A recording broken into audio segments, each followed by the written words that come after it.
Hi folks, and welcome back! This isn't going to be a typical video for me, but I felt compelled to make it. The video playing in the background is footage I recorded a few nights ago of some random people dancing in the parking lot where I saw my first UFO. I didn't really have anything better to play, so this is what you get. Enjoy the dance moves. Anton Petrov, who has a wonderful YouTube channel dedicated to space and science, recently made a video debunking the UFO footage released by the Pentagon.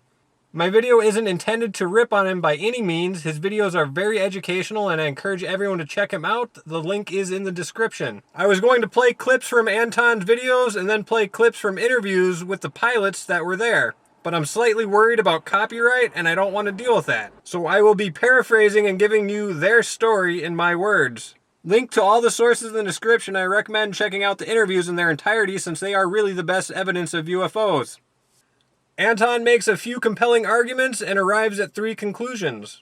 The gimbal video is shot in infrared and he compares the footage to footage of a fighter jet filmed in infrared and suggests they're the same. There's a few problems with that reasoning. First off, the gimbal and Go Fast videos were recorded within a couple weeks of each other from the same aircraft carrier in the same area off the Florida coast. According to pilot testimony, they were seeing these aircraft for a couple weeks on a daily basis. The gimbal video had multiple objects on radar flying in formation.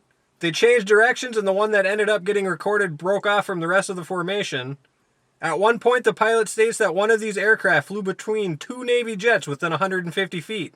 With thousands of hours of training and flight time, I would imagine professional Navy fighter pilots would know what a typical jet looks like at 150 feet. The Go Fast video, I couldn't find a pilot talking specifically about that incident, but again, they were seeing these things for a couple weeks on a daily basis. Anton suggests it's a weather balloon, however, I find it really hard to believe that these pilots couldn't tell the difference between a balloon, fighter jet, and something they've never seen before. The Tic Tac video probably is the best pilot testimony to support it since he did an interview on the Joe Rogan podcast. Anton says it's more than likely misidentified commercial jet. The pilot story would indicate otherwise. To wrap up a 2-hour interview in a few sentences, there were 2 jets that had 2 pilots aboard, so 4 people had eyes on it. The commanding officer, who has 18 years of experience, describes his approach, and he said it was just over the water, mostly stationary, but sort of wiggling around. At first he thought it was a helicopter, but quickly realized it wasn't. As he got closer, he said it jumped to the side, so he changed his course and he was going to try to cut it off and get as close as possible to it. When it was directly in front of him at a close range, it just disappeared, and 45 seconds later reappeared on radar 60 miles away. So that's over 3,600 miles per hour. He said an SR-71 Blackbird going Mach 3 would still be visible for up to a minute, but the craft he saw was gone instantly. The other fighter jet that was further back also claimed it just vanished. Keep in mind this craft was stationary and just disappeared. Nothing accelerates like that. Point being, it's certainly not a commercial plane, balloon, or any known military craft. Having seen something very similar doing nearly identical maneuvers, I don't think it's a stretch to say it's aliens. The only difference is they got footage of it, and the witness is a Navy commander with 18 years of experience, so it's almost disrespectful to say it was a standard passenger plane.